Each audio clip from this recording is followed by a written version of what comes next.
And that's where we begin tonight. The massive fire in a heavily traveled area, soaking the air with black smoke and soot, explosions popping up left and right. The flames tearing through the industrial park where metals and compressed gases are stored. But there's a lot more inside those walls than many realize. Years of hard work and memories, all reduced to rubble. And ABC 15's Allison Rodriguez is live with the very latest. And Allison, 3 buildings pretty much gone here. You were able to talk to the owner of one of those businesses.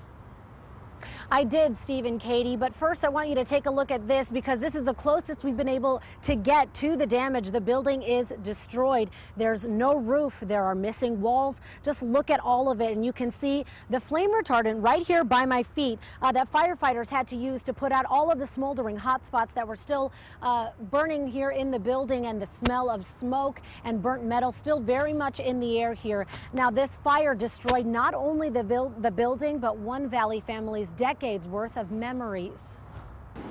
It's hard. It's devastating at this point to be standing in front of a building that's no longer operational. David Breacher says seeing the damage this massive fire caused at the Phoenix warehouse is heartbreaking.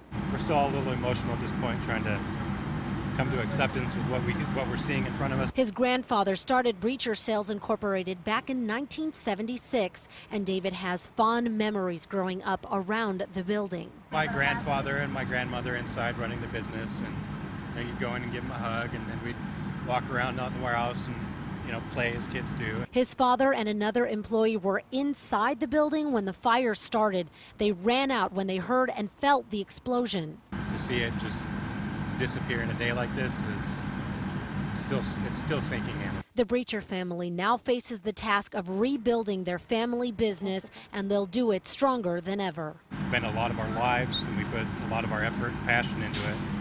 So we'll start back at ground zero and rebuild. Well, David tells me that other companies have offered to house them while they think of a more permanent solution. Now, as for traffic, we do want to tell you that on I-10, the I-17 ramps are going to be closed. Well, excuse me, one lane is going to be closed, so that probably will affect a lot of our morning commuters. Just something you may want to keep in mind, Katie and Steve. Yeah, the family behind everything that happened there today. Thank you for bringing us that part of the story, Allison.